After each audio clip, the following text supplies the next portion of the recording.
Bienvenidos en vivo y en directo. Arranca una nueva semana y siempre lo hacemos como corresponde, hablando de cultura, revisando nuestra identidad, nuestra idiosincrasia, queriendo encontrar elementos que nos muestren un espejo de cómo somos como chilenos. Es por eso que hoy queremos seguir en este ciclo de avance histórico. La semana pasada, la década de los 60. Hoy, por completo, la década de los 70. Sean todos bienvenidos. Esto es Cultura Verdadera. Y con ese aplauso genuino, quiero presentar a cada uno de nuestros panelistas, quienes desde distintos ángulos van a ir retratando una década que marcó al mundo y que, por supuesto, marcó a Chile. Arrancamos con doña Maricel Iglesias, Zúñiga. Perdón. Iglesias. Maricel Zúñiga Iglesias. Parte gravitante de lo que fue la primera generación del mítico programa Música Libre, ese show juvenil que arrancó en la década de los 70. Y que fue una locura. Un fenómeno que hoy día para las nuevas generaciones queremos entender en profundidad, querida Maricel. Sí. Nos acompaña también otro hombre de televisión, periodista, actor, cineasta, destacado director de televisión. A su cargo estuvo el exitoso programa Sabor Latino, emitido por TVN, la premiada miniserie Martín Rivas y, por supuesto, la dirección del Festival de la Canción de Viña del Mar, don Sergio Risenberg, quien además es asiduo televidente de este programa y nos llena de orgullo aquello. Muchas gracias. Don Sergio, bienvenido. Porque hay que ver lo bueno, Qué bueno que lo vuelva a decir. y hay que criticar lo malo, para que mejoren. Exacto. Estamos también con un temuquense, músico y fundador de Inti Illimani, una agrupación que nació en 1967 y que se mantiene vigente hasta el día de hoy como una piedra fundamental en la música popular chilena. Don Jorge Culón, bienvenido. ¿Cómo le va? Hola, bien, bien. Bueno, quiero decir que soy temuquense de nacimiento y porteño de adopción. Excelente, buena aclaración. Nos acompaña también don Samuel Fernández, abogado, magíster en Derecho, embajador del Servicio Exterior y académico de la Academia Diplomática, actualmente académico de la Universidad Central. Don Samuel, bienvenido a Cultura. Gracias, Ignacio. Encantado de estar contigo. Tenemos una nota introductoria que nos pone en contexto. ¿Cómo nos saludamos a Cristóbal García Huidobro? No, fíjate. Fíjate que no. Por Dios, Cristóbal García Huidobro, abogado, no señor. Él es historiador, pero hace clases en la Facultad de Derecho de la Universidad Católica, en la Pontificia Universidad Católica. Y sin leer, Bien. Y sin leer el currículum. Cristóbal, gracias por estar con nosotros. No, muchas Cristóbal gracias. siempre. Pero es que él es como de la casa. Él es de la casa, exacto. Está siempre. Está casi siempre. Estoy en No un siempre. mobiliario. No siempre, casi siempre. Inventario. Cada vez que yo miro este programa, Ahí está Cristóbal. afortunadamente. Ya. Cristóbal Y ahí nos da lo cambias. contexto Bien lo No, ves. afortunadamente. Nos da el sustento histórico, así como nuestra nota introductoria que nos habla de los hechos más importantes acaecidos en aquella década. Que vuelvan los 70. Está usted en Cultura Verdadera. Miren. Mira, niñita, te voy a llevar a ver la luna. La Fuerza Aérea ha bombardeado las torres. Lo estaba precipitando el gobierno marxista de Salvador Allende. Elvis is dead.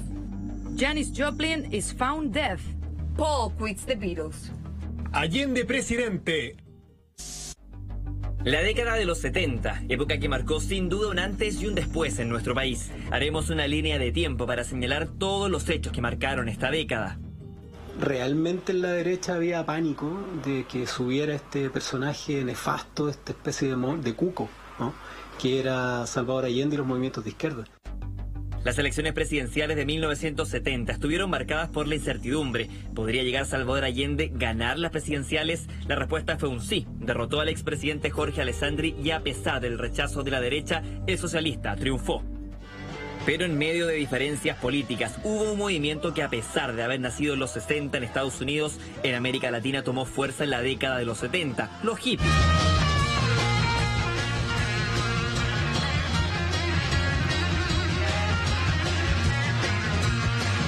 Defendían el amor libre, la revolución de la sexualidad, la responsabilidad social y ecológica, entre otras cosas.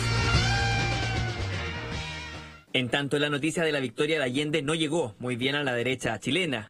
Hubo un plan concreto que se llama el Track 1 y el Track 2. Un plan que comenzaba con la desestabilización de la economía de Chile, con una fórmula para el caos, con posterior intervención de las Fuerzas Armadas.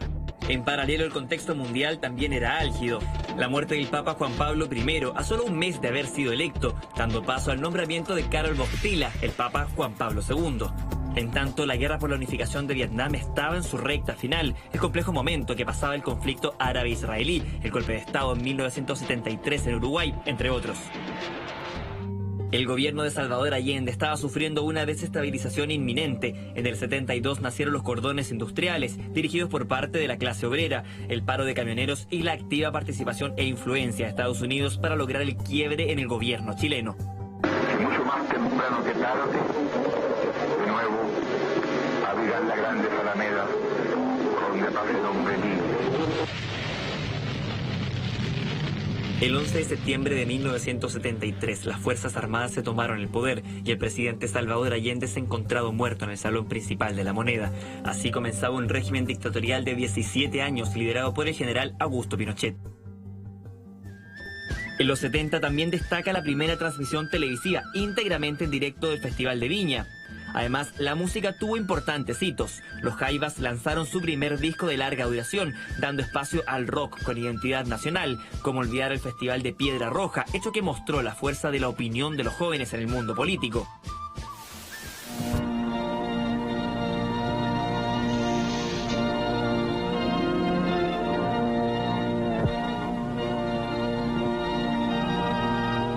La gente siempre se fija.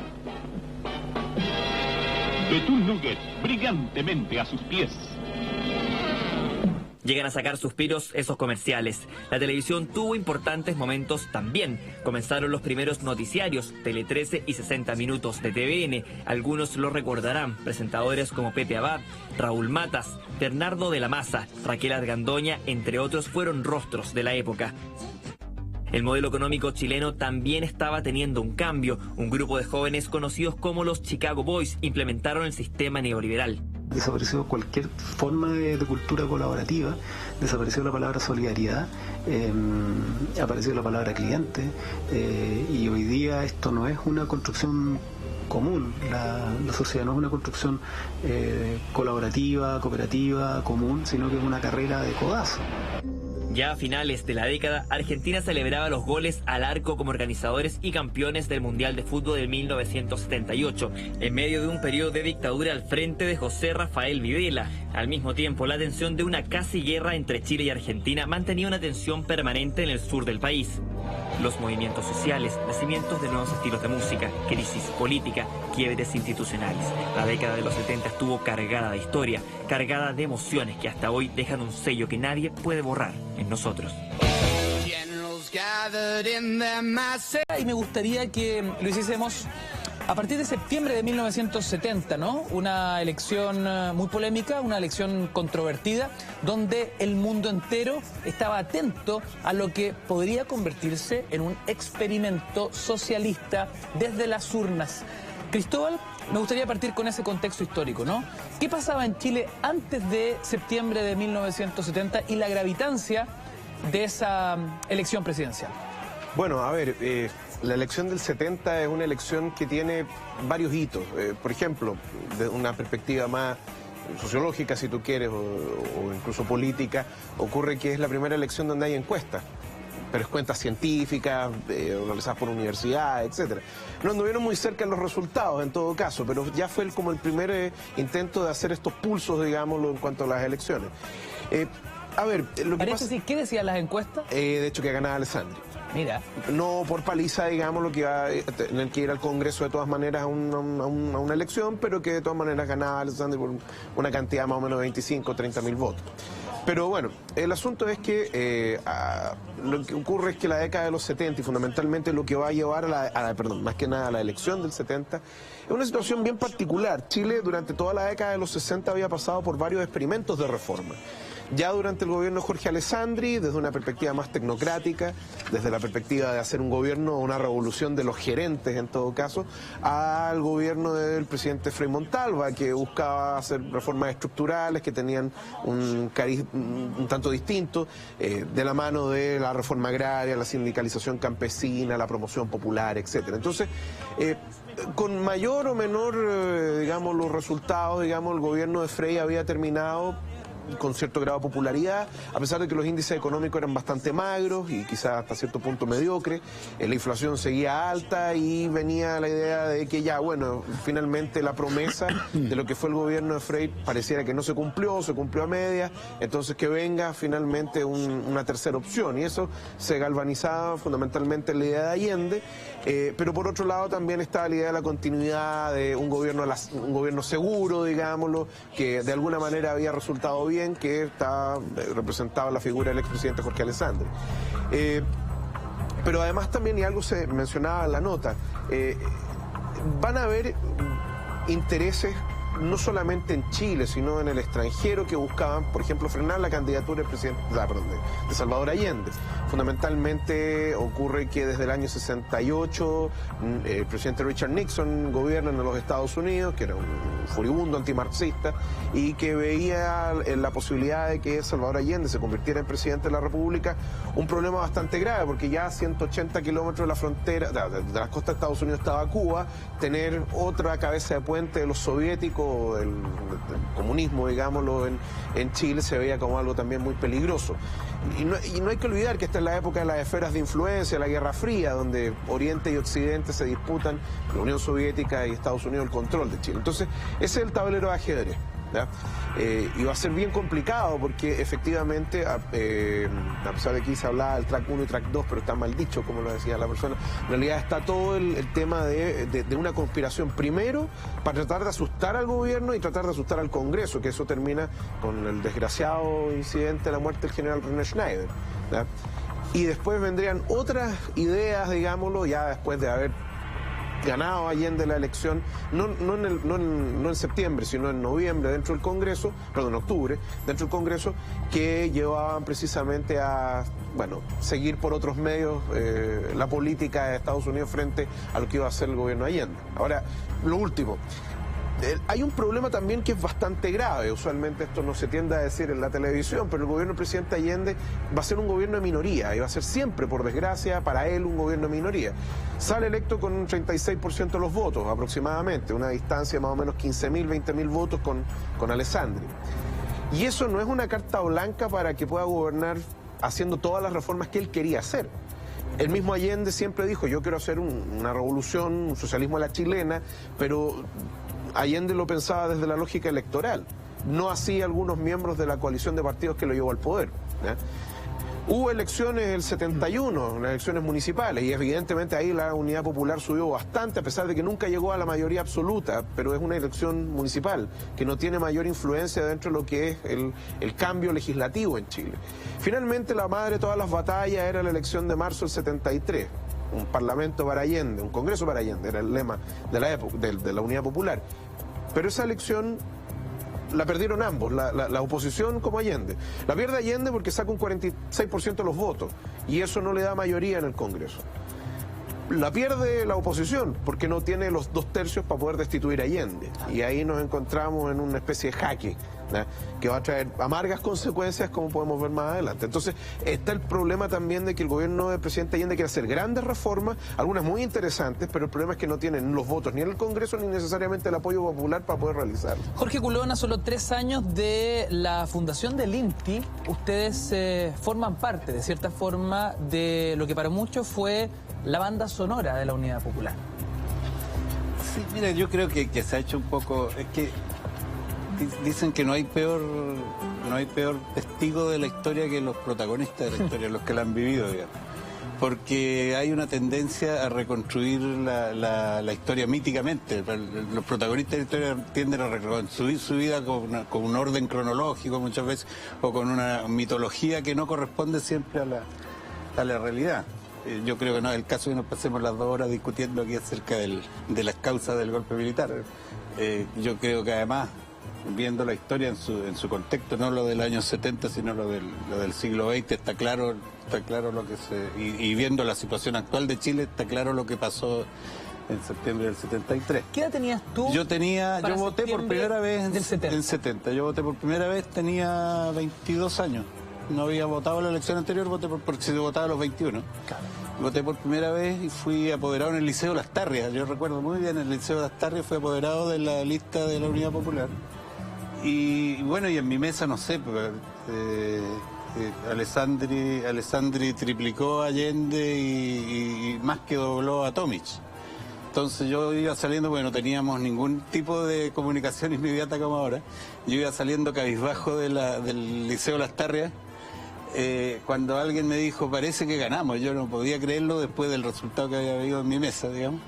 Y bueno, y fue pasando esta cosa increíble y terminamos en esa memorable noche frente a la fecha en la Alameda, encontrándome ahí con tanta gente. Bueno, no quiero entrar en nostalgia de viejo. ¿No sabes lo que me interesa, Jorge? Reconstruir esos primeros años de la Unidad Popular desde la perspectiva de un músico, desde la perspectiva de un joven que le toca estar en un punto histórico muy gravitante.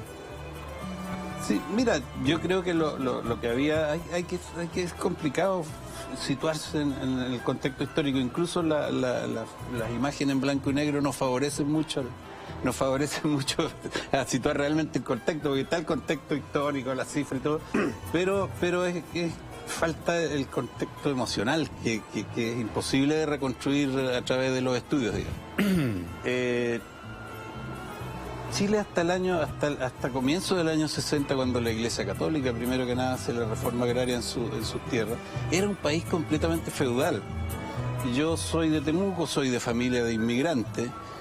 Mi abuelo era un francés que llegó seguramente no por deseo de aventura, sino porque debe haber tenido una vida miserable de campesino en Francia. Y el contexto en que nosotros crecimos, yo soy una persona de clase media, era de un clasismo y de un desprecio de partida por el pueblo mapuche, por lo que eran los pobres, que en ese tiempo eran pobres de verdad. O sea, ahora no anda nadie sin zapatos, no hay nadie que no coma en Chile, digamos. Pero esa era la realidad de la pobreza de ese tiempo, y la realidad del campo era una realidad completamente feudal. Entonces, yo me formé en un colegio católico y crecí con esta contradicción permanente entre este discurso cristiano y la realidad que yo vivía en mi familia, que por parte de mi madre también era católica, digamos. O sea, mi abuela, que iba todos los domingos a misa, tenía un desprecio profundo y trataba súper mal a las empleadas, por ejemplo. Y en general nos inculcaba esta desconfianza hacia los rotos y creo que no es difícil entenderlo. Entonces yo me formé en esta formación católica una fuerte contradicción, en el sentido, yo era cristiano o quería ser cristiano de verdad, digamos, y no encontraba que en el medio familiar en que yo me desenvolvía ese cristianismo fuera una práctica. Curiosamente y paralelamente me di cuenta que mis hermanos seguían por otro camino en la misma, y por eso la generación nuestra vio en la posibilidad de Salvador Allende una posibilidad realmente de hacer una revolución profundamente democrática. Creo que había algo de ingenuidad en eso, pero había también una especie de destino así, medio de drama griego, o de obra shakespeariana, digamos, en que como que el libreto estaba, como que el libreto de alguna manera estaba escrito por gente mucho más poderosa que nosotros. Tú dices algo así como crónica de una muerte anunciada. O sea, la crónica de la muerte estaba anunciada, pero el juego era evitarla, digamos. Ahora, nosotros vivíamos en esta contradicción del grupo nuestro, nació ahí en la calle Clemente Fabre, a 20 metros de la embajada italiana, país con el que yo nunca pensé que iba a tener que ver, y viví todo mi exilio después en Italia. Pero era Providencia con todas sus contradicciones. Al frente mío vivía uno de los asesinos de Schneider. Un poco más allá vivía, no sé, la familia de Tello, el jugador de fútbol, que era gente muy humilde. Era todo lo que era Providencia en ese tiempo, una comuna con una gran riqueza de clase media. Y también era una comuna en parte de clase pudiente. Digamos. Eso estaba pasando en el barrio. ¿Qué estaba pasando en los medios, en la televisión, en el periodismo? Sergio, ¿cuál fue tu perspectiva de ese arranque de la década? Claro. Los primeros años de los 70. Yo creo que la derrota de Jorge Alessandri se debe a la televisión. ¿A la televisión? A la televisión. Hubo un programa que se llamaba A Tres Bandas, donde Gonzalo Bertrán, que en paz descanse, mi buen amigo y colega, mostró la mano temblando de Jorge Alessandri y le hizo un contraplano donde se lo veía con una manta y una estufa en los pies, prácticamente en primavera, con sol. Por lo tanto, era un momento en que Alessandri decía, no me temblarán las manos. Claro. Entonces y le enfocaron las manos y las manos le influyó muchísimo en la decisión de voto de la gente, porque encontraron que Alessandri ya no estaba en condiciones de edad como para ser presidente de Chile. Con el triunfo de Allende, yo hice un documental desde el momento que Allende gana hasta que Allende asume, que se dio en varias partes del mundo, se hizo para la televisión, y registré muchos de los sucesos que ahí ocurrían. ¿Eso fue de septiembre a marzo? Pero no, pasaban 2 meses, desde que Allende ganó hasta que el Congreso proclamaba entre las 2 primeras mayorías, que eran Salvador Allende y Jorge Alessandri. Un registro muy en caliente de lo que estaba pasando. Lo estaba haciendo día a día. Y yo estaba en la casa de Allende filmando, porque filmábamos, no había video en ese momento, y teníamos otra cámara, la única que había de cine con sonido directo en el Congreso para registrar la votación. Y ahí vi a Allende abrazar a las nanas que lo habían acompañado, y todo eso es parte del documental, y yo he cedido ese material a otros trabajos cinematográficos que están en la Fundación Salvador Allende y en el Museo de la Memoria. Pero yo creo que el gobierno de Allende comete un tremendo error. No darse cuenta de lo que había sucedido con Cuba y fundamentalmente con el Che Guevara. El mundo estaba dividido. Una parte para Estados Unidos, otra parte para la Unión Soviética. Había 2 ejes. Por lo tanto, se rompía el equilibrio ya con Cuba y mucho más con un gobierno elegido democráticamente de carácter marxista. Por lo tanto, la Unión Soviética no le prestó a Allende toda la colaboración que necesitaba ese gobierno de la Unidad Popular. Y Estados Unidos, evidentemente, hizo todo lo posible porque eso no repercutiera y no se siguieran los ejemplos. Samuel, paréntesis, la historia fue un poco así, ¿no? Entiendo que casi Allende con una maletita parte a buscar recursos y vuelve con las manos vacías. La Unión Soviética no tenía recursos para Chile. No quiso tener los recursos para Chile. Más exactamente. No quiso. Los tenía, pero estaba dentro, como dice Sergio, en un juego de política de un mundo dividido. Ojo, nunca pensaron que Allende podía tener éxito en Europa, jamás. ¿Por qué? Porque el ejemplo lo tenían en Cuba. Cuba lo había logrado mediante una revolución, y muy fuerte, y muy, digamos, que había dividido a la opinión pública. De manera que no había una conciencia de lo que estaba pasando. Por lo tanto, Chile era un laboratorio, era una cosa experimental. Y Europa no dio un peso por este experimento. ¿Dónde está el secreto? El secreto está en una cosa bastante curiosa. Chile lo incorporaron sin querer dentro del sistema de la Guerra Fría. Pero cayó exacto al medio de la Guerra Fría. Yo creo que había un acuerdo, un acuerdo que no se conoce entre Estados Unidos y la Unión Soviética. Esto es para ti, esto es para mí. Sergio, dame un segundito, vuelve, porque este análisis de Chile respecto de su realidad frente al mundo es clave para entender el proceso que se vive a comienzos de la década. Y es clave por un aspecto adicional, porque en ese instante esta confianza en Chile no existía. Este experimento nuevo de una elección por vía democrática, esta revolución de empanada, vino tinto, no la entendían para nada. Jorge, yo estaba en París y vi la transición completa, de manera que pude vivir lo que en ese momento estaban buscando como contradicción de lo que Chile hacía. El mundo se estaba dividido de otra manera y de suerte que cada cual tenía lo suyo. Y Chile marcó una diferencia, y una diferencia que no aportó en la Guerra Fría, sino que la profundizó, de manera que todos estuvieron relativamente desilusionados. Así como el Chiqui. Puedo decir una pequeña cosa, que de alguna manera hay que decir, porque existe de repente, tenemos como la disculpa, fuimos víctimas de la Guerra Fría. Y eso como que es culpa a todo el mundo. Fuimos víctimas de la Guerra Fría, por lo tanto los que murieron por culpa de la Guerra Fría, los que mataron por responsabilidad de la Guerra Fría, un poquitito, pero es evidente que la Guerra Fría era el escenario en el que estaban. Pero lo que pasó en Chile tiene una historia chilena, profunda además. Entonces, ¿qué pasó? Que tal vez el momento en el que Chile pasaba 2 guerras mundiales, pues, especialmente la Segunda Guerra Mundial, que dividió al mundo en dos bloques contrapuestos, pero lo que pasó en Chile entraba más en el fenómeno de los no alineados.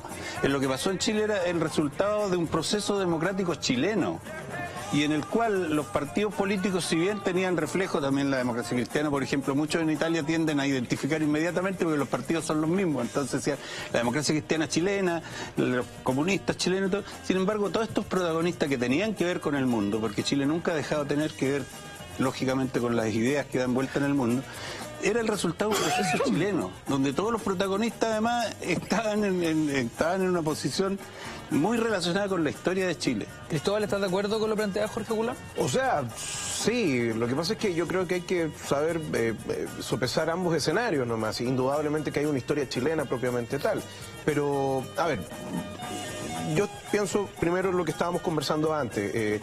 Cuando Allende va a pedirle apoyo a los soviéticos, porque no lo hace inmediatamente, sino que se hace después, el 72, si no me equivoco. Entonces, ¿por qué? Porque primero hay que tomar en consideración, el primer año del gobierno de Allende fue un año fantástico, así como pocos se habían visto en la historia de Chile. La inflación bajó, el desempleo era casi inexistente. Ahora, eso era pan para hoy, hambre para mañana, fundamentalmente por el plan económico que tenía el gobierno del presidente Allende. Pero eso es otro tema, digámoslo. Y además porque habían una serie de cosas, más allá de la guerra sucia, digámoslo, desde el punto de vista económico, que juega Estados Unidos contra Chile. Chile también... O sea, digamos, Estados Unidos contra Chile. O sea, pongámoslo.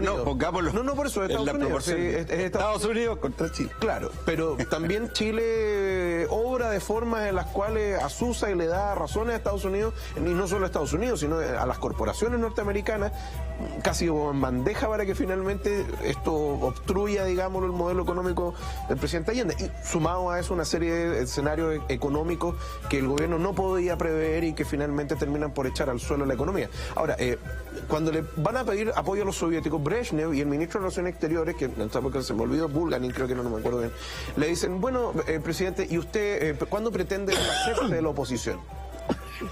Pero no, pues esto es un libre juego, nosotros queremos mantener un sistema democrático. Y los rusos le dicen, ¿está loco?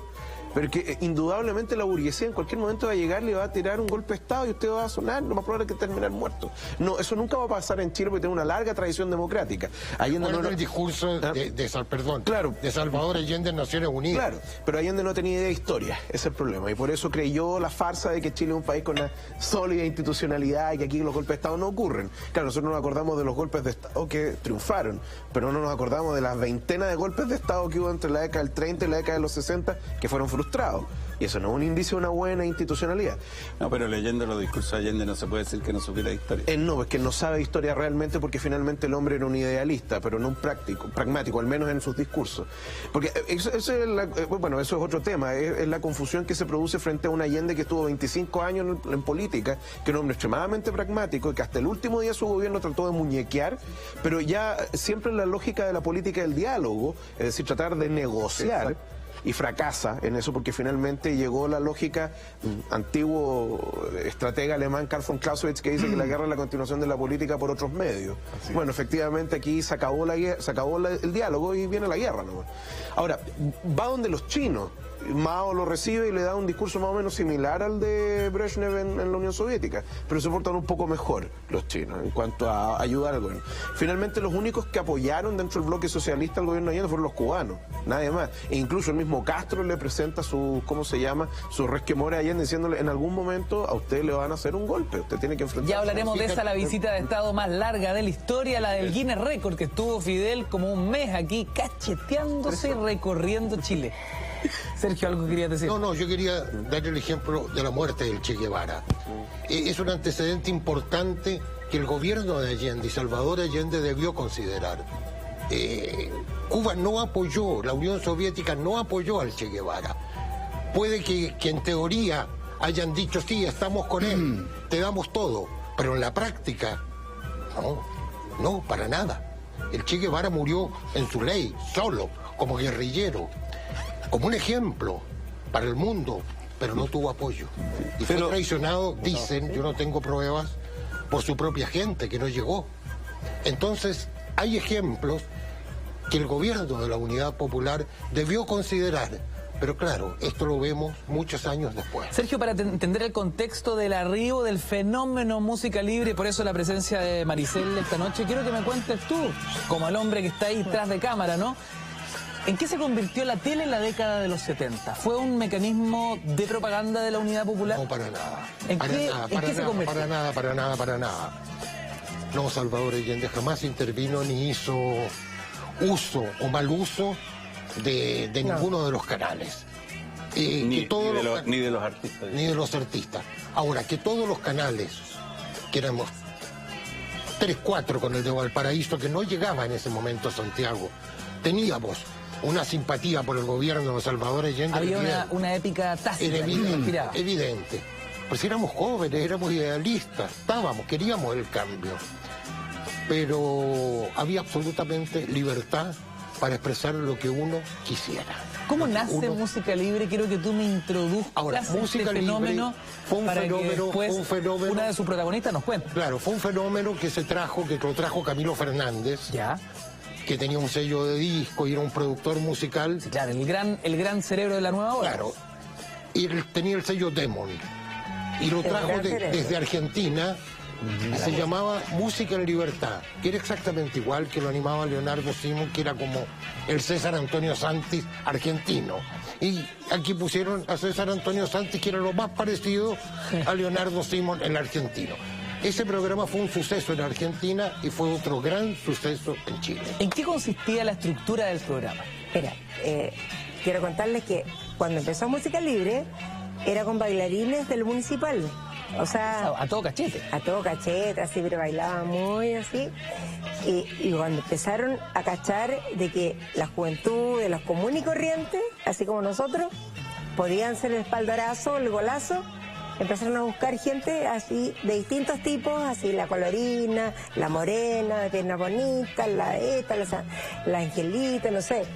Empezaron a hacer ¿cómo se llama? ¿Cómo es la palabra? Un team, un pool. Empezaron a usar la sexualidad, cuando hay la variedad sensualidad de- entre la variedad- juventud variedad- para encantar a la gente. Variedad de Un popurrí, popurrí, un ya. variopinto. Y en ese variopinto llegué yo como la colorina. Ya. Bueno, Y dejaste era la crema. muy buena moza en esa época, algunos kilitos menos, algunos años menos, o sea, ¿no es cierto, Sergio? Te lo puedo decir. Es un gran dato Pero porque fíjate- hayan tenido bailarines del municipal fíjate que y hubo- que como que no hayan calentado mucho. No pasó nada. Y después pusieron a cabros que bailaban mirándose al espejo en su casa. Empezaron Y a- esa fue la fórmula del Sí, éxito. sí. Fue el Pero golazo. es que usaron la sensualidad como un elemento de seducción y que funciona. Y la naturalidad, pues. Ahora, Elvio Soto, cuando llega a Televisión Nacional, El papá de Ricarte. el papá de Ricarte considera que Música Libre era un programa reaccionario y lo corta. Y lo corta. ¿Por qué reaccionario? No sé, porque era reaccionario. Que había- Y lo corta. No, porque, lo porque lo que hay que decir es que había también, y es cierto, había mucho ideologismo, digamos, más que ideología. Y tiene que reponerlo antes de un mes. Porque la gente pedía música libre y se pero qué buen repuso. dato. Lo cortan Lo y cortan. es el público y el que el lo exige público de vuelta. reclama y vuelve. Y eso te habla del carácter democrático que tenía el gobierno de Allende y la gente que lo seguía. Es una Mira, yo anécdota te que puedo muy decir poco desde mi recuerdo, punto de que vista fue de una cortado. persona común y corriente, que fue una locura y que yo de política no entiendo nada ni entendía. Menos entendía en esa época porque era una Lola que estaba en otro mundo, sí, en ¿Cuántas la nube. portadas de la revista Ritmo te ganaste, Maricela? Varias, pero Porque eso era un medidor de la época, ¿no? y póster y cosas así que regalaba la revista Ritmo. Ah, no, o sea, ¿cuántos telespectadores que Festival de están viendo Viña. ahora y tenían el póster tuyo ahí en su pieza? Pegadito en la pared. Mira. Oye, y te lo voy a decir que todavía lo tienen, ¿ah? O sea, álbumes así, las fotos gigantes y todo. Esto Se le sacó un marcó- álbum con láminas de música libre, ¿te No, se acuerdas? sacó un álbum, pero así como tú lo ves ahora es súper antiguo. Y pegaban los monitos y los coleccionaban. Qué notable. Pero yo tengo un amigo que hace así Sí. las páginas hace ampliaciones, así unos álbumes preciosos que nos invitan a comida acá, a celebrar, qué sé yo, a recordar. Y este niño hace las cosas más lindas, se llama Jorge Cabrera, un saludo para ti, que es lo más lindo. Jorge Cabrera y muchos más que no los puedo nombrar a todos, pero Oye, Maricel, pero yo quiero saber, antes de Música Libre, ¿en qué estabas tú? ¿Qué edad tenías ahí? en el colegio, Una estudiante común y común y corriente. corriente. Y de repente te lanzas a la fama un con este día programa. estoy en la ¿Cómo- playa. ¿Cómo te cambia la vida? Ah, no, ya, estoy en la playa y viene Mauricio Basili y Oscar Peña y me dicen, oye, ¿te gustaría bailar en un programa de televisión, Canal 7? Bueno, en esa época como que tú te creías un poquito porque, ya, estabas con el mundo en tus manos, ya. Y fui el lunes a probarme y me dejaron al tiro. O sea... ¿Al tiro? Sí, una prueba, me pusieron al fondo, hice así y me dejaron. O sea, con mucha suerte.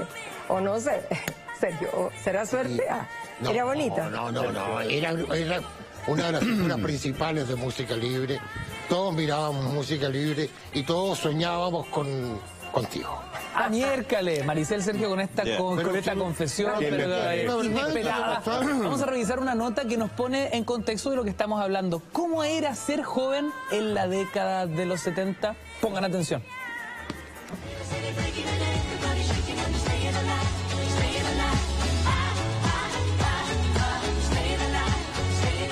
Música, fuerza y energía, tres conceptos que en los 70 se conocían a la perfección. Años que estuvieron marcados por la sed de independencia de jóvenes llenos de sueños, quienes fueron testigos de una década de cambios y revoluciones. Son los 70.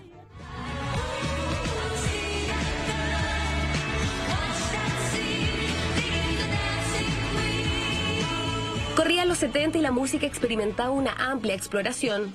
Desde el auge de los Beatles, los sonidos en las radios mutaban entre el rock, el soul, el hip hop e incluso el punk. Una diversidad que gustaba a las masas. Hey Jude, don't make it bad. Los Beatles, por ejemplo,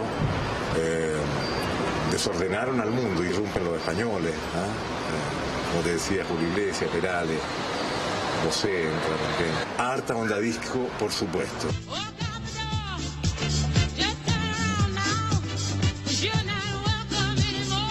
ahí entra Gloria Gaynor y Olivia Newton-John. Son personajes de la música que yo recuerdo. La revolución de las flores invadió el mundo y también Chile. El amor libre y la paz eran el eslogan del momento. Conceptos que se reunieron en el Festival de Piedra Roja, que siguiendo el estilo del famoso Woodstock, reunió mucha música, pero que no estuvo exento de drogas, desorden y alcohol. El vivir cada día intensamente era una consigna de la época, que se cumplía al 100%. Los medios de comunicación también experimentan cambios. La gente seguía con atención las publicaciones diarias. La televisión tomaba fuerza y se convirtió en un elemento de reunión familiar. Los programas al aire tenían números de rating que situaban a la pantalla chica como el medio más potente de esos tiempos. En los 70, hasta antes del golpe militar, yo creo que nunca Chile tuvo una prensa más diversa. Yo trabajé en radio, algo, y en televisión. En la televisión era sin duda el medio que aglutinaba la atención de todos los chilenos. Música Libre es el programa para melómanos que es un ícono de la época. Un grupo de jóvenes hacía bailar a sus seguidores de Arica a Punta Arenas. La revolución de los acordes llegó para quedarse. La moda también dio un giro. Los looks de los jóvenes experimentaban fuertes y notorios cambios. La mini fue protagonista entre las mujeres, junto a los pantalones pata de elefantes acompañados de blusas y poleras que eran la sensación. La mezclilla se masificó y los pelos con ondas y chasquillas abundaban en los malones de la época. Los hombres en tanto usaban barba, pelo largo y pantalones pata de elefante, tenidas acompañadas con chaquetas de gamuzas o cuero, siempre con una camisa o polera estilo onda disco. Nada era al azar. Yo recuerdo de la moda que era pantalones pata elefante primero. Yo no sé cómo nos poníamos. Hoy día cuando veo los pitillos, digo, ¿cuándo se le ocurre? ¿A quién se le ocurrió los pata elefante? Pelo muy largo. Yo recuerdo que el pelo bajaba a los hombros, patilla, buena patilla. Y eso era sinónimo de andar a la moda, andarín. Qué sé yo, había pantalones piel de durazno, ¿qué lo que era? Una cuestión que se arrugaba a la primera caminata. La vida bohemia se había instalado en Santiago y provincias. Jóvenes que siempre buscaban el tiempo para la reunión y recreación. Algunos iban a tomar chicha, vino tinto y piscola a la Piojera en Estación Mapocho. Otros preferían los diversos cafés literarios en Santiago. Escenarios que parecían perfectos para las tertulias de aquellos años. Viña era como lo top en ese momento y bueno, ahí hacíamos de todo. Ahí habían cosas espectaculares porque no solamente había el Festival de Viña, estaba el American Bar. El American Bar es uno de los espectáculos nocturnos más emblemáticos de esa época. Una época en la que los jóvenes levantan la voz, disfrutan intensamente y se empoderan marcando presencia en cada rincón de nuestro país. Jóvenes que por sobre todo buscaron ser felices a pesar de las dificultades de su alrededor. Lograron crear su propio mundo para la diversión. Reunión, por ejemplo, del hipismo de la época. ¿O estoy equivocado? Así es. Bueno, estaba el famoso Copelia en Providencia. ¿Qué pasaba en el Copelia? Todos los sábados. Lo que pasa es que en esa época yo creo que hay varios Chiles paralelos también. Yo no pertenecía al fenómeno del Copelia, a pesar que vivía en la comuna. Pero el Copelia era como un lugar de reunión de gente joven en una ciudad que era muy muy beata también, o sea, ni nos imaginemos lo que ahora Bellavista o todos los lugares que hay y también nuestros carretes. Yo no recuerdo que hayan sido en los primeros años 70, yo del 73 para adelante estuve exilado en Italia, así que tengo otra visión. Pero en esa época los malones se hacían con bebida. En un cierto sector, o sea, el trago y el copete no. Era cosa de adultos. Pero ahí te ponían sí, bueno, hay que decir también que el alcoholismo extremo en Chile era generalizado en los adultos. Pero en los jóvenes de ese tiempo teníamos más bien intereses sexuales, creo yo, que etílicos. Que etílicos. Además veníamos de una generación, súper afortunada, no había SIDA, todavía estaba recién la píldora anticonceptiva. En fin, fue una generación muy activa en ese sentido. Muy activa. Entonces Entonces no tenía mucho sentido estarse curando. Sergio, ¿cómo recuerdas esos años de Copelia? Un lolerío que se juntaba con los leche días chocolatada. sábado a mediodía, en el Copelia y en la tienda Palta, que era la que marcaba la tendencia de la moda. La tendencia de la moda, y se usaban los zapatos con plataforma. Y había otros lugares en la noche, en el barrio Las Tarrias, por ahí cerca del Parque Forestal, que es lo que yo recuerdo. Sí, pero eso era más intelectual. Sergio, pero ahí tú pintabas. La luna, ¿te acuerdas? Hacías el carrete de la noche. Claro. O sea, bueno, te lo digo de mi punto de ¿Cuál vista. era, Maricel, la secuencia del carrete? O sea, tú ibas así como bien bonita. ¿Cómo a qué hora partía la cosa? La mañana. Así, ¿En tipo la mediodía. mañana? Sí. Es que tú esto era como para. Y terminaba ponerte de temprano. acuerdo para la noche. Y terminaba. Sí, toda la cosa, Terminaba todo pasando. Y pinchabas, te decías amigos, esto que el otro, te ponías de acuerdo para la noche. Y a la noche, bueno. ¿Y en la noche dónde seguía el carrete? No me acuerdo, no me acuerdo la Ahí época. surgen las discotecas. En los años 70 proliferan las discotecas. Empiezan a aparecer las Le Mustache, La eso no primera, sé si de esa época. la primera estaba al frente del Forestal y pertenecía a Pepe Ramat, que protagonizó Julio Comienza en Julio. Fue uno de los protagonistas. Pero él tenía restaurantes. Tenía un restaurante muy cerca de Plaza Italia, frente al Forestal, y en el cuarto piso, por una entrada lateral, creó la primera discoteca que hubo, en Santiago. Buenísimo. En Santiago, me imagino que la conocí. pero en la década del 70 aparece el Walkman, aparecen una serie de elementos tecnológicos que llamaron poderosamente la atención a la juventud. Aparecen los cassettes. Antes se escuchaban los discos, pero ya el cassette tú ya lo podías llevar al auto. Caminaba, la gente que hacía ejercicio, yo no. Era como súper moderno. Corría con fono y con el Walkman y con sus cassettes. Claro, bien interesante porque el cassette permitió por primera vez hacer portable las canciones, digamos. Vamos a hacer un breve alto y vamos a seguir conversando sobre esta década que marcó a Chile, marcó al mundo y hoy la retratamos en Cultura Verdadera. Vamos y volvemos, no te vayas.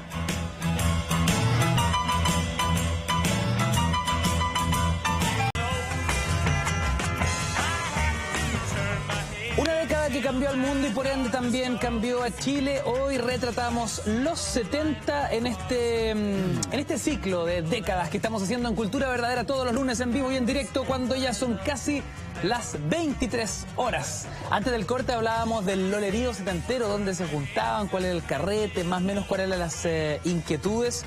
Hoy día hablamos de tribus urbanas. En aquella época, ¿habían tribus urbanas? No sé si había. No con ese nombre, pero sí la había. Pero digo, ¿cuál sería el símil de tribu urbana en la década? Ya había minifalda. Eso es lo único que importa. Había minifalda. Pero ¿qué es? Y la modelo flaca, como la Twiggy. Flaca, despechugada. La cucheta sin pechuga y minifalda cortita. Y con Bien minifalda. cortita. La medida Y era. cada día eran más cortas. Perdón, que no se vieran los calchunchi. ¿Cómo, Maricel, No, que es se que no vieran se veían, calchunchi? porque se ¿Cómo usaban dices? hot pants, que son unos chorcitos y cortos. Pero quiero saber, Maricel. Entonces decían, deja ponerme, uy. ponte de pie. Para entender, de la rodilla hacia arriba, la minifalda, ¿cuál es una minifalda medida de era verdad? Aquí. O sea, al ras. tapando la Al cola, ras pero de- al ras. Al ras. Tú lo podías subir a la micro, así tenés todo así. ¿Qué pasa? Te podías mover. Cualquier así, movimiento toda era... fluida. Ya. Sí. Oye, pero esto... Esa era la medida. Para la época, me imagino, Sergio, Sí. la minifalda tiene que... Una revolución tremenda. No, fue terrible. Tremenda. Es que la moda tiene un cambio fundamental. No, yo imagino la manga del libidinoso ahí Lo en la inglés. calle vuelto No, loco. porque tú veías tantas mujeres en minifalda que era lo correcto. Era lo normal. Empezaron ya, a ya. aplicarse Sí, incluso sí, los ya. uniformes de colegio. Los hombres comienzan a usar carteras, se ponen aro. Cambia, hay un cambio profundo que viene de los 60, pero que se cristaliza en los 70. Hay un cambio radical.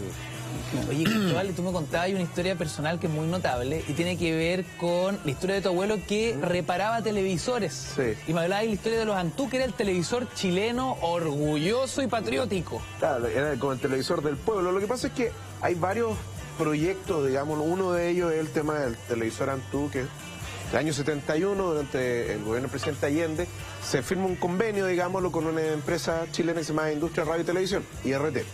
Que era la antigua RCA. Claro, que la antigua RCA, que el gobierno chileno es dueño un tercio y ahí los otros 2 tercios estaban en manos norteamericanas, pero bueno, la IRT después ya se nacionaliza. Y la cuestión es que IRT empieza a producir un televisor de 12 pulgadas muy pequeño, con una tecnología que era de transición en esa época, porque se utilizaban transistor y válvula, y estaba pasando del tubo al transistor. Era un televisor muy liviano, barato de hacer. Y me contabas que solo era blanco. Y solamente venía en color blanco. Pero es parte de la masificación de un medio de comunicación tan notable y tan importante como la televisión. Entonces, en ese sentido, el Antú, que además tenía un escudo nacional al centro, digamos, justo donde estaba la perilla. Claro. Y era un televisor que era bastante bueno, pero que también estaba dentro de esta lógica de la masificación. Ya te voy a preguntar qué tal el televisor y cómo era la competencia de los televisores Boloco, ¿ah? ¿Quién lo fabricaba? Verdadera. Oye, bueno, entonces, estaban los televisores Antú, estaban también los Boloco. Los Antú eran infinitamente más baratos y lo que en definitiva, arrancando la década de los 70, masifica este medio como nunca antes. Claro, lo que pasa es que, a ver, Chile es un país bastante pobre en la década de los 50, 60, 70. No es comparable a economías que son mucho más pujantes como Argentina o Brasil en esa época. Entonces, claro, por ejemplo, tú si tenías un amigo en la zona franca te podías conseguir un televisor norteamericano, los Motorola, por ejemplo. Pero lo otro eran los Bolocos, que eran televisores que eran armados en Chile, ensamblados en Chile, pero con piezas extranjeras. Los Antú también, pero había una mano de obra chilena mucho más potente, digamos. El Boloco era un televisor más caro que tú encontrabas fácilmente en el mercado. El Antú era distinto porque había una especie así como de entrega en cómodas cuotas por descuento en planilla, que tú trabajabas en una empresa del Estado. No se ofrecieron el comercio. Claro, pero yo me acuerdo por ahí por el 73 que se vendieron algunas unidades a nivel comercial, digamos, pero nunca masificado en ese sentido, sino que la masificación iba más por una venta distinta que el comercio libre, digamos. Pero era infinitamente más económico tener uno de esos televisores chilenos, digamos, Antú, que un Boloco, que era mucho más caro.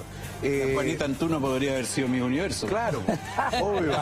Sí, dicho sea de paso. Por un lado.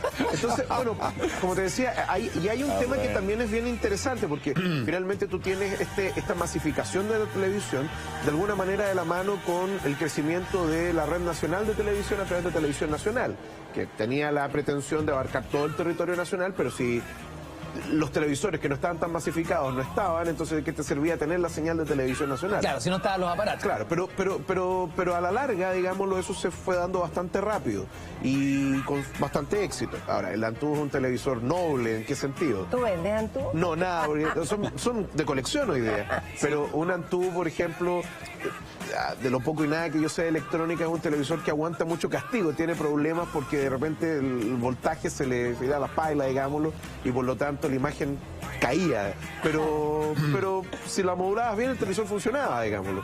Y para lo que era Chile en esa época era lo que se podía obtener y era bueno. ¿Qué me dice Samuel? Me mueve la cabeza. No, yo muevo la cabeza por una cosa muy práctica. Yo viví en Francia y evidentemente ustedes pueden imaginar la diferencia sideral que había. El salto era verdaderamente inconcebible. Era viajar al futuro. Absolutamente. Bueno, pero los 70 eran bastante marcadores en Francia. Fueron muy especiales, a un sentido distinto que lo que fue Estados Unidos. Porque en Estados Unidos hubo una explosión hippie, de verdad. En Francia no, fue un poco más recatada, más sofisticada. Pero la parte de las comunicaciones y la parte de la televisión era el momento de los estelares. Y esos estelares donde los más grandes cantantes y actores pasaban. Y había programas tan impresionantes como este, que realmente marcó la época. La Segunda Guerra Mundial estuvo muy presente permanentemente en Europa y en Francia en particular. Y había un programa que era relativo a la historia, una cosa como de recuerdo, pero que traían a los que estaban combatiendo entre sí. No. Sí, el tipo que le había hundido el buque al otro, estaban los dos, los capitanes los sentaban cara a cara, ya amigos, con años, pero ni tanto. Pero vivían eso de manera muy palpable. De manera que había una situación distinta. Con Chile lo miraban como un experimento estrafalario. No olviden ustedes que estaba Pompidou, y Pompidou era el heredero político de De Gaulle. No podía ser más la antítesis, pero lo miraban con un atractivo, pero lo miraban también con una cosa muy especial, y lo metieron en la política interna francesa. Y lo metieron de manera dramática. Y en la italiana también. Y lo metieron, por cierto. Pero un letrero que yo recuerdo, porque se lo pegaron en la puerta de la embajada, que no pudo haber sido más llamativo. O sea, uno llegaba y se encontraba con el letrero. El letrero decía ni más ni menos que lo siguiente. Aquí la Unidad Popular Francesa, de los tres grandes partidos, es lo que quieren hacer más o menos como lo que ha sucedido en Chile. Y abajo colocaban: Francia, inflación del año pasado, 22 o 12%. Chile, inflación 719%. ¿Usted quiere esto para Francia? O sea, nos metieron gratis, pero nos metieron en la política francesa. De esa manera. Como un ejemplo para no seguir. Como un ejemplo que se metió especialmente en las elecciones de marzo del 73. Que fue el momento muy especial en Francia. Recuerda que muchas candidaturas presidenciales en Latinoamérica y muchos comerciales se hacían en Chile durante la dictadura, mostrando cosas de la Unidad Popular, y decían que esto no sucede en Ecuador. No se ilustraron de lado, evidentemente. Sí, por supuesto. Fíjate que es interesante, yo creo que no se ha analizado suficientemente, porque ¿qué pasó, por ejemplo, concretamente en Italia? Los países donde se sintió súper fuerte lo que pasó en Chile fueron, por una parte, Italia y Francia, que tenían composiciones políticas relativamente parientes, digamos, y en la España que trataba de salir del franquismo, pero venía con toda esta discusión también de un frente amplio. Resulta que los comunistas italianos inician, a raíz del golpe en Chile, una reflexión profunda acerca de la democracia. Y proponen, a raíz del golpe en Chile, proponen lo que se llamó el compromiso histórico. O sea, Berlinguer dice: sin las clases medias, sin la democracia cristiana es imposible hacer ningún cambio. Y empieza todo lo que da origen, de alguna manera, al eurocomunismo, que termina por minar en los mismos partidos comunistas del este las dirigencias. Porque Andropov, después Chernenko, la perestroika, estoy con Gorbachev y Gorbachev, son muy seguidores del razonamiento que hicieron los italianos. Y de alguna manera lo que pasó en Chile, la experiencia chilena, tiene que ver en la discusión política de la izquierda en Europa, tiene que ver con el fin del bloque socialista. Sergio, estábamos hablando hace algunos minutos sobre cómo era la bohemia, el carrete, el lorerío, la juventud a comienzos de los 70. Cuando cae el golpe, cuando cae el toque de queda, ¿en qué se transformó esos minutos de esparcimiento, esas horas de ocio de la juventud chilena? No, con el toque de queda termina toda la vida nocturna en Chile. Termina el Bim Bam Boom, para desgracia de muchos, especialmente mía. Yo admiraba. Iba a los ensayos del Bim Bam Boom, porque realmente Buddy Day era un director genial para hacer espectáculos de ese tipo. Y ahí Sabor Latino. El origen de Sabor Latino. O sea, en el fondo, producto de esta cerrazón, qué interesante el análisis, porque producto de esta cerrazón cultural, de esparcimiento, de la noche, la televisión empieza a suplir ese espacio y Sabor Latino cumple ese rol. Claro, evidente. Piensa que yo había hecho una película, Gracia y el Forastero, que se dio prácticamente con distribución mundial a través de Pelmex. El último país donde se estrenó fue Chile, porque había toque de queda. Toque de queda que comenzaba a las 6 de la tarde primero, 8 de la noche, por lo tanto era imposible estrenar la película, dar la película. Claro. Y ahí empieza a surgir la televisión. La televisión como único entretenimiento de la familia, que tenía que llegar a la casa durante mucho tiempo, a las 8 de la noche y después a las 10, pero ya a las 8:30 todo el mundo estaba encerrado. Porque evidente, la calle estaba invadida de militares que no preguntaban mucho. Entonces, la televisión comienza a ser el tema central de la vida social y familiar de un Chile que tampoco tenía diarios, pues se cerraron los diarios de izquierda, terminó Clarín, terminó Puro Chile, y solamente existía La Tercera y existía El Mercurio, y las últimas noticias. Sergio, tú siendo muy joven, ¿tomabas conciencia del poder que estaba en tus manos dirigiendo televisión en aquel minuto? Cuando fue el golpe, yo era el director del canal de la Universidad de Chile, el director ejecutivo, y tenía 28 o 29 años. Imagínate la responsabilidad a esa edad. A Jorge le consta, él participó en programa en el canal de la Universidad de Chile. Entonces, fue diferente. Y bueno, tuvimos que aceptar eso y poco a poco empezaron a terminar los programas que involucraban discusión, pensamiento, temas valóricos.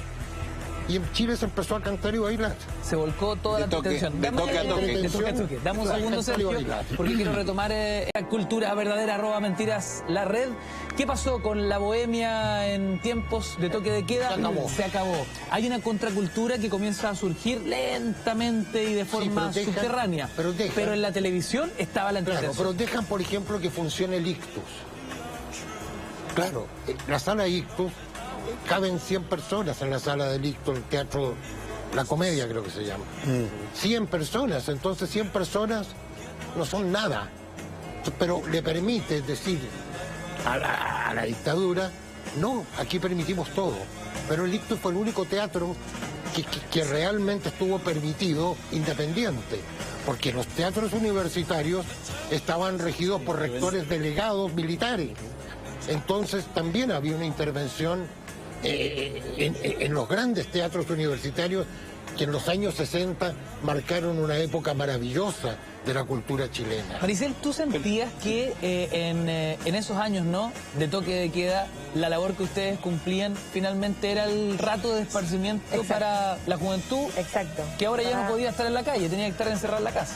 Eso realmente es una cosa que hizo realmente efecto para que esto fuera un éxito demasiado grande, es porque todo el mundo veía estos canales, que eran 4, serían, Sergio, en esa época. 4. Y Televisión Nacional se veía... 3, porque UCB Televisión, no me acuerdo exactamente cuándo llegó a Santiago, pero transmitía solo para la quinta región. Entonces, en teoría, había 3 canales al principio. Oye, dame un segundo, que tengo aquí unas portadas de la revista Ritmo, donde vemos a la Maricel, mira, ahí está, guapísima, con un reportaje de portada. Isabel y Maricel, ¿nuevo dúo dinámico?, se pregunta la revista Ritmo. Tenemos también otra portada aquí, la Maricel sola, rompiéndola, con titulares como ¿cómo se usará el pelo este año?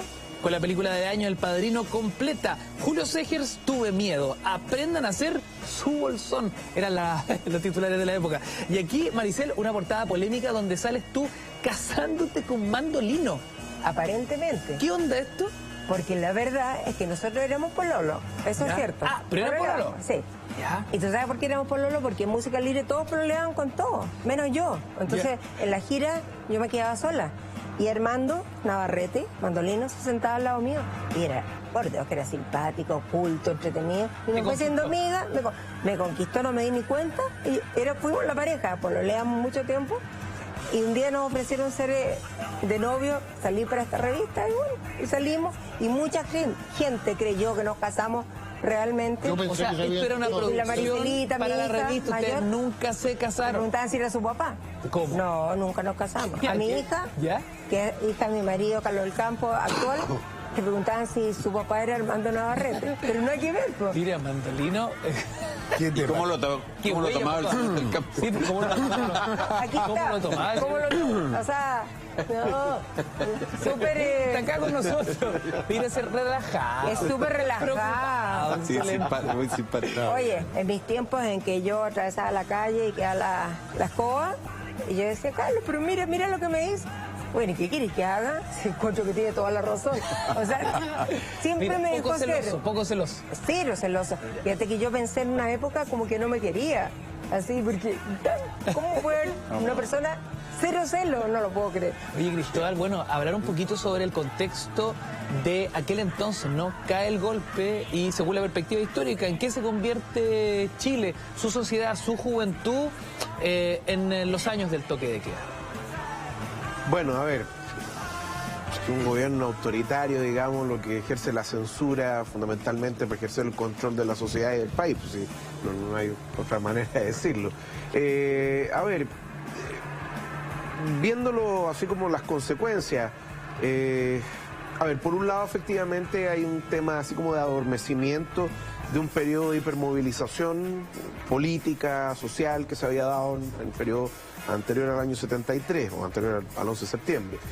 Es un periodo donde, por desgracia, la represión política, digámoslo, va a estar a la orden del día, y no estoy hablando solamente de lo clásico que se tiende a entender, digámoslo así, como la gente que va a ser tomada presa y desaparecida injustamente, sino también mucha gente que finalmente va a tener que pasar al exilio para salvar su vida, digámoslo, por motivos que no es necesario explicar con mucho más detalle. Pero además también va a haber un cambio bien sustancial respecto a cómo va a empezar a operar también la sociedad, porque el gobierno militar, digámoslo, a pesar de que no se dice, es un gobierno revolucionario, basándonos en la lógica que la revolución busca de alguna manera cortar con el pasado para crear algo nuevo. Y finalmente el experimento que se desarrolla a partir fundamentalmente del año 75, o sea, 2 años después, con los Chicago Boys, etcétera, es un proyecto de reingeniería no solamente económico, sino que también de reingeniería social. Yo siempre lo he pensado, si alguien despertara de un sueño criogénico de los años 70 y despertar en el Chile del 2016, más allá de los cambios que se han efectuado desde el punto de vista tecnológico, no podría reconocer los usos sociales, no solamente por el cambio típico, sino la manera de pensar. En Chile, durante buena parte del siglo XX, la lógica de un Estado presente, no así como un estado de bienestar como los países escandinavos, pero sí un estado presente en materia económica, social, etcétera, era algo común. Hoy día no lo es, ¿ya? Y de hecho hasta no hace mucho tiempo se tomaba como una verdad revelada, ¿me entiendes? Y eso es parte de la herencia de esta reingeniería económica y social que se hace en ¿cómo se llama?, en la década de los 70, digamos el 75 en adelante. Digo el 75 porque del 73 al 74 hay toda una discusión, digámoslo así, mantener la lógica estatista y nacionalista que era de partidario el gobierno en ese instante, y después cambia con la entrada de los Chicago, digámoslo, y también de otros personajes en el ámbito ya más político.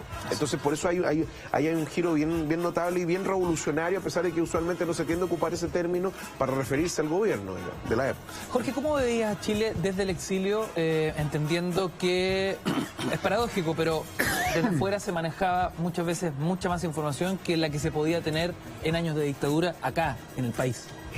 Sí, bueno, efectivamente nosotros sabíamos con horas de... Además porque había mucha tensión, la prensa europea especialmente, pero no solo la prensa europea, pero prestaba mucha atención a lo que pasaba en Chile. De alguna manera el experimento o la curiosidad que había por el experimento de la Unidad Popular se trasladó también hacia la situación, hacia la nueva situación de Chile, digamos. O sea, este golpe que renació tanto las conciencias, ¿en qué se va a traducir? ¿En qué se va a traducir políticamente? ¿En qué se va a traducir económicamente? Entonces yo creo que hay ahí una bisagra de la historia también en las escuelas económicas que se enfrentaban en la época. Pero Chile era noticia de primera plana. Porque vamos a lo veíamos, esas noticias de primera plana. Vamos a hacer un breve alto y a la vuelta quiero también saber la experiencia de Samuel fuera de Chile cuando le toca recibir en Francia al mismísimo Pablo Neruda. Hacemos un breve alto. Seguimos retratando la década de los 70 en Cultura Verdadera. No te vayas. Seguimos recorriendo la década de los 70 en la voz de cada uno de los protagonistas de nuestro espacio hoy. Antes del corte conversábamos, o les prometía yo, que pudiésemos revisar desde Francia. Uno de nuestros panelistas tuvo oportunidad de recibir, Samuel Fernández, al mismísimo Pablo Neruda. Así es. ¿Cómo fue esa experiencia a pocos años de su muerte, además? Así es. La verdad es que no se sospechaba quién podía ser el embajador que iba a reemplazar a un antiguo embajador que era Enrique Bernstein, y un gran diplomático de carrera. Con el que tenía sus puertitas también. Con el que tenía, por supuesto, y varios más, no, sí, por favor, varios más. Papá de la Pilar, ¿no es cierto? ¿Claro? Periodista. Sí. Papá de la Pilar Bernstein. Exactamente. Bueno, pero el tema está en que nos enteramos que viajaba Pablo Neruda. Y la verdad es que no estaba en los planes ni de Neruda ni de nadie. Y esto es muy curioso, es una cosa bastante histórica. Lo que pasa es que descubrieron a Pablo Neruda en una escena bastante íntima con una sobrina de Matilde. ¡Upa! Y lo descubrió Matilde. Y le dijo, Pablito, nos vamos. ¿Y nos vamos dónde? A París. Y terminó en París. Esto es una realidad histórica que hoy se puede contar. Bueno, llega Pablo Neruda y todo el mundo estaba expectante porque iba a ser algo noticioso, por supuesto. Claro. Pero el gobierno estaba medio dudoso.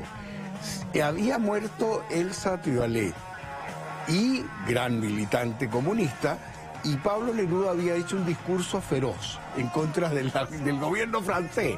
Entonces, por cierto, estaban todos esperando con que esto iba a ser un escándalo. Y a propósito de la llegada de él, están las cuentas que tú mencionabas.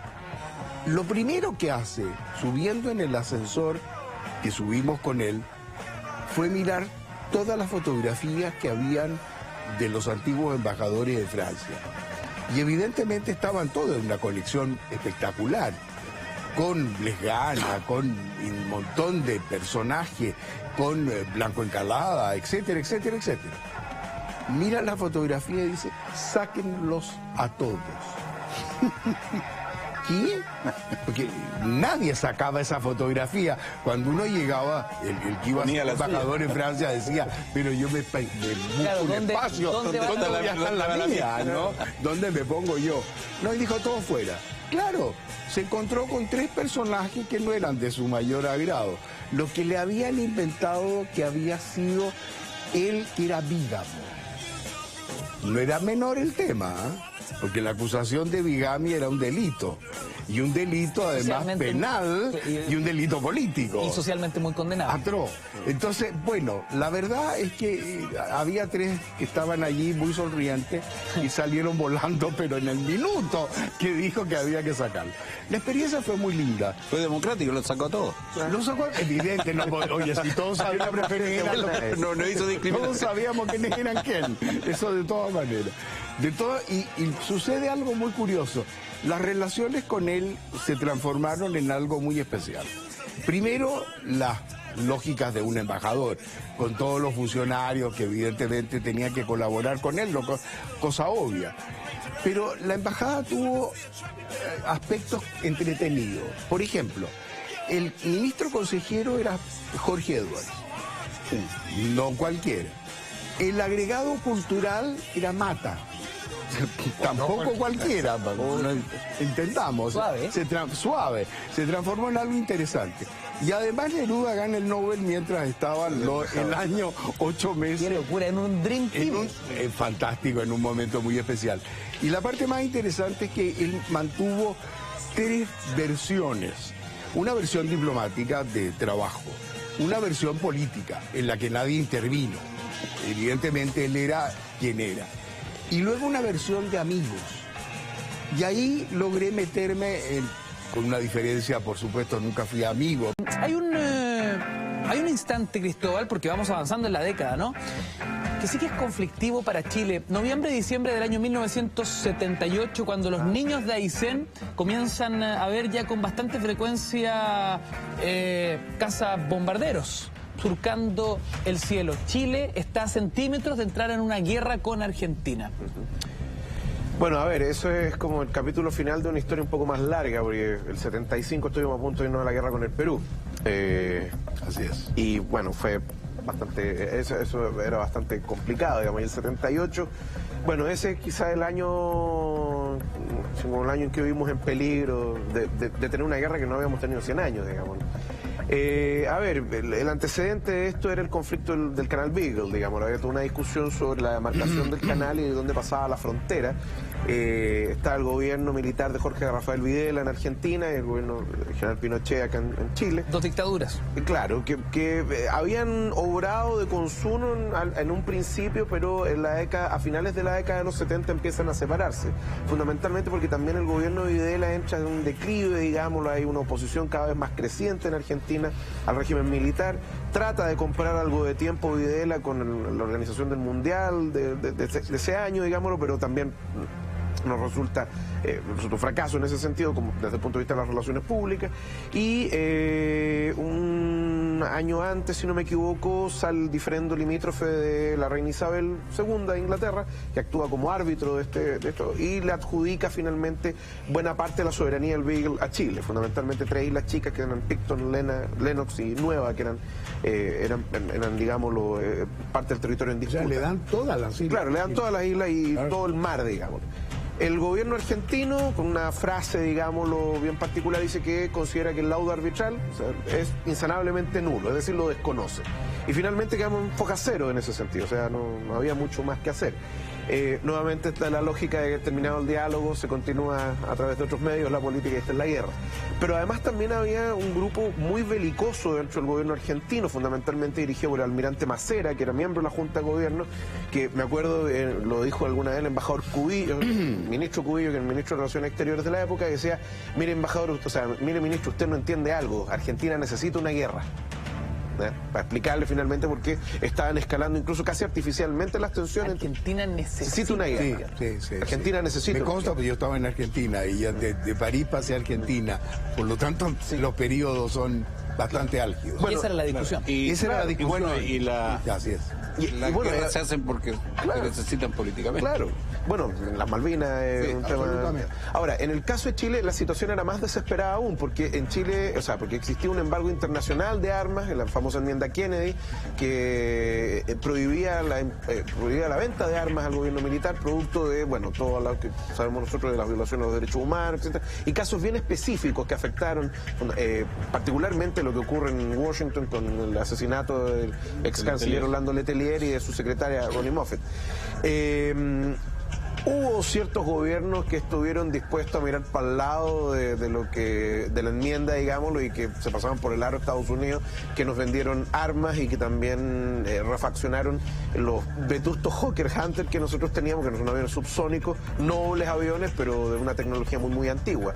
Y fundamentalmente, y eso es como la gracia de esto, es que Pinochet decidió reforzar la infantería, entonces porque sabía que ya, claro, no podíamos ganar la guerra por el aire, por lo menos la podíamos ganar por el mar o por tierra. Siempre hay un discurso medio patriotero respecto a que los argentinos hubieran entrado y hubiera sido ganar, digámoslo, la guerra y que en Buenos Aires estábamos en 5 minutos. No, porque la profundidad de Chile es mucho menor que la Argentina, entonces yo puedo mandar aviones, cazabombarderos de Mendoza a Santiago, digamos. Es que hay un detalle que además hay que saberlo hoy en día. Los planes de guerra argentinos, que nos constan después porque todo se documentó, tenía un corte en Chile de 3 lugares. A ver. El primero era Santiago, directamente atacando desde Mendoza. El segundo corte era en Puyehue, el paso de Puyehue, a la altura de Bariloche. Y el último era en las islas. Claro. Por lo tanto, era un Chile que lo iban a dividir en 3 sectores. Y no había fuerza para poder actuar en 3 frentes distintos. Además, estaba la unión que buscaron la ayuda con Perú. De hecho, se supone que hubo una connivencia bastante efectiva entre Perú y Argentina, pero que Perú se retó, como tú indicabas muy bien, anteriormente había sido. Y además había todo un tema, una cuestión que se llama la hipótesis vecinal 3. ¿Qué pasaba si los 3 países limítrofes de Chile con los cuales metían a la guerra? Perú, Bolivia y Argentina atacando a Chile. Pero además, y con esto termino la parte así como militar. Dame un segundo, tenemos que irnos urgente, un corte y a la vuelta. Seguimos reconstruyendo esa casi guerra con Argentina. Pero rápido, porque hay que solucionar el problema. Rápido, volvemos. La década de los 70 en Cultura Verdadera, no te vayas.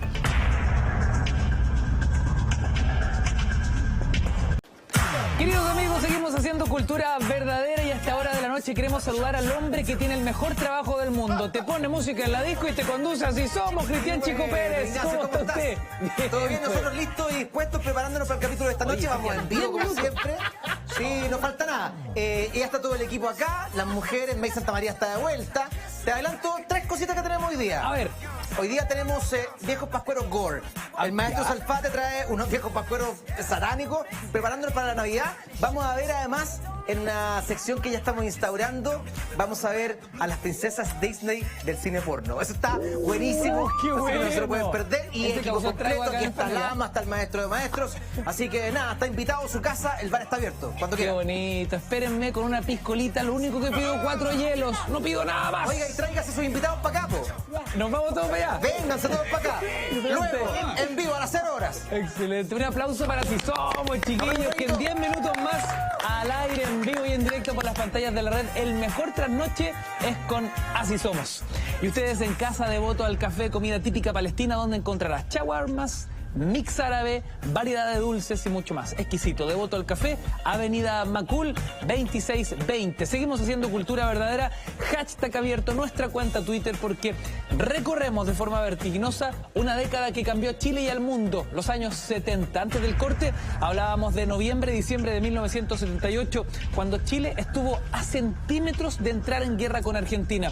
Conversando en este mismo programa con el excomandante en jefe de la FACH, Fernando Matei, el mismo me dice: yo hasta el día de hoy no entiendo cómo no entramos en guerra, cómo Argentina no nos atacó. Si Matei no lo tiene claro, ¿qué Sí. podemos esperar para nosotros? La verdad es que hay un antecedente que es conocido, ahora ya por supuesto, es el hecho de que las tropas y en la Marina Argentina recibió la orden de zarpar y atacar y avanzar y crear un círculo para tomar las islas que estaban en disputa.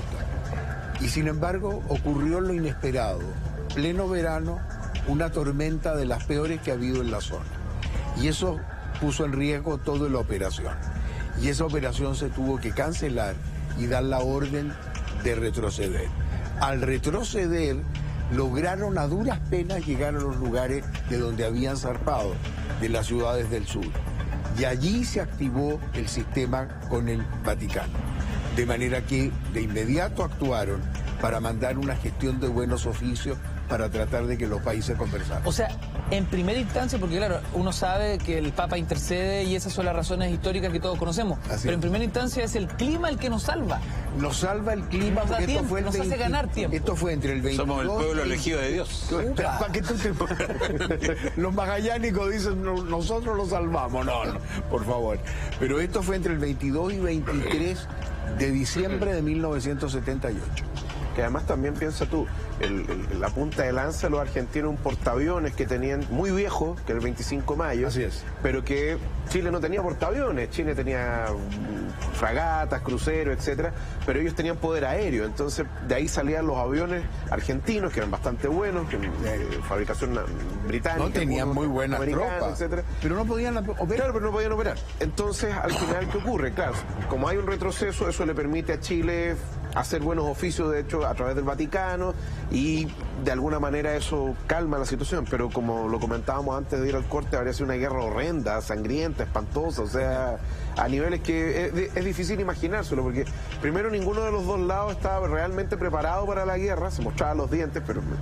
Y además habría sido una guerra fratricida, como casi todas las guerras son, digamos, pero esta habría sido una particular guerra sangrienta. Pero fíjate que muy terrible. Añado un detalle, Ignacio, que esto es un detalle absolutamente desconocido, que lo puedo contar ahora, que es lo siguiente: estando yo en ese momento, el año 78, en ese momento, de encargado de negocios en Turquía, se produce una situación en que soy advertido de que la persona que esa noche comía en mi casa, uno de los argentinos, estaba ocupado en su embajada trabajando. Allá, a esa hora, en ese momento, en esa distancia, olía raro. Me apresuré al día siguiente con un par de botellas de regalo de whisky al encargado del escritorio de Turquía, de América Latina, de la Cancillería turca, y directamente le digo: oiga, ¿qué nota presentaron los argentinos? Aquí estamos. Y me la entrega para memorizarla, y era la justificación de la acción bélica contra Chile. Y efectivamente ya estaba todo organizado, lo que no se terminó produciendo, afortunadamente. Cristóbal, tú me dices no hay que tener militares en el poder. Dicho sea de paso. Una deducción Cristóbal, un poco banal, pero nunca de más. Me decía Cristóbal que hubiese sido una guerra sangrienta, como cualquiera, pero esta en particular. ¿Cómo el Vaticano logra calmar las aguas, poner paño frío, si la suerte ya estaba echada, la guerra venía? ¿Cómo esa mediación tiene tal efecto, ¿no? Bueno, a ver, si hay una diplomacia efectiva sobre la faz de la tierra en la Vaticana. Ahora, el Vaticano nunca revela sus secretos, digamos, de cuán buena es su diplomacia, ¿me entiendes? Si no perdería el... Pero indudablemente hay un trabajo importante de parte de la Santa Sede en Roma, en primer lugar, a través de los nuncios acá en Santiago y en Buenos Aires, en primer lugar. ¿Qué te puedo decir? No sé, a ver, por lo menos yo desconozco cuáles habrán sido los argumentos que habrá esgrimido la Santa Sede para tratar de calmar las pasiones. A ver, se sabe que Videla no era particularmente partidario de la acción militar. No. Él consideraba que era una locura. Por la misma lógica que no hay militar que realmente tenga sus 5 sentidos, que considere que la guerra es algo bueno. No. Eso en primer lugar. ¿Saben de qué se trata? Claro, pero Macera, que era el almirante, digamos, el comandante en jefe de la Armada Argentina, ese le entraba a fondo. Él era el que estaba... Y por eso, Argentina necesita una guerra. Eso es lo que usted no entiende, ministro, dice Hernán Cubillo. Entonces, además, en una entrevista lo banaliza un poco. Claro. Como diciendo, los militares estamos para eso. Claro, estamos para eso. Un operativo más. Claro. Sí. Entonces, ahí tú te das cuenta finalmente de que hay que desactivar la locura de Macera. Indudablemente lo que ocurre es que lo purgan de alguna forma, digamos, más adelante. Y eso de alguna manera le permite a Videla dar un golpe a la cátedra, pero a la larga eso va a terminar con la salida de toda la junta del militar, digamos, en ese momento, un par de años después, que es lo que permite el advenimiento de Galtieri, etcétera. Pero se ve como un fracaso lo que ocurrió para los argentinos, de hecho, porque, como lo decía, estaba todo preparado, estaba todo listo y al final no se hizo, más allá de las circunstancias, porque se escuchó el Vaticano, porque se escuchó la razón finalmente que imperó en ese momento. Menos mal. Pero algo pasó también ahí, claro, siempre se ve como un paquete, digamos, la dictadura militar argentina, pero por ejemplo el embajador Moncayo, que era el negociador de Argentina, con el cual terminé siendo muy amigo en Roma porque vivía allá. Pero qué buen dato. ¿Te contó alguna infidencia respecto de lo que sucedió en ese minuto? Sí, bueno, él consideraba que esto era una locura total, que era una locura total y él tenía muy buenas migas al final, con Bernstein también, que era el negociador. Así es. Que era el negociador chileno. Y bueno, pero ellos estaban después ya en una situación completamente diferente que está de que se necesita una guerra, digamos. Sin embargo, seguía estando la dictadura militar. Ahora, en este ataque... hubo un cambio también de visión dentro de los militares argentinos. En este ataque de 3 puntos que se graficábamos algún minuto, ¿no? Este ataque de 3 puntos del país. Sí. Es difícil sentenciar, Cristóbal, y sabemos que es irresponsable, porque no sabemos qué hubiese pasado si la guerra se hubiese desencadenado, pero sí se pueden tirar algunas líneas respecto de, creo yo, ¿no?, ¿en qué se hubiese convertido Chile después de esa guerra? Una masacre, campo de muertos, tú ponle el nombre. Entonces, mira, tú anda al sur. Anda al sur todavía, si tú pudieras sobrevolar ciudades como Temuco, Osorno, etcétera, te vas a dar cuenta de que hay edificios que tienen una cruz roja en un círculo blanco. Esos son los hospitales. ¿Por qué se pinta eso? Fundamentalmente para darle una noticia a la gente que viene a bombardear, que no bombardee eso porque son edificios de salud, digamos, donde hay gente inocente. De la Convención de Ginebra. Claro, la Convención de Ginebra. Sí. Entonces, imagínate, Chile tiene una profundidad de 100 kilómetros más o menos en promedio, ¿ya? Eso significa que yo tomo un avión, salgo del Plumerillo en Mendoza, llego a Santiago, bombardeo el gasómetro, le prendo fuego a Santiago, llego a Valparaíso, etc. El comandante en jefe de las fuerzas de infantería en Mendoza, de hecho, decía, yo voy a terminar al mediodía en Santiago, voy a tomar Santiago al mediodía y a las 5 de la tarde me estoy tomando un whisky en el bar del Miramar, del Hotel O'Higgins, ¿ya? Entonces, tú te das cuenta que podría ser arrogante, pero tiene cierto sentido. Trivializando la masacre. Claro, pero el punto es que... Claro, no, y además hay que tomar en cuenta las distancias. Claro. Piensa tú que son 20 minutos para llegar a la costa, acá en un avión.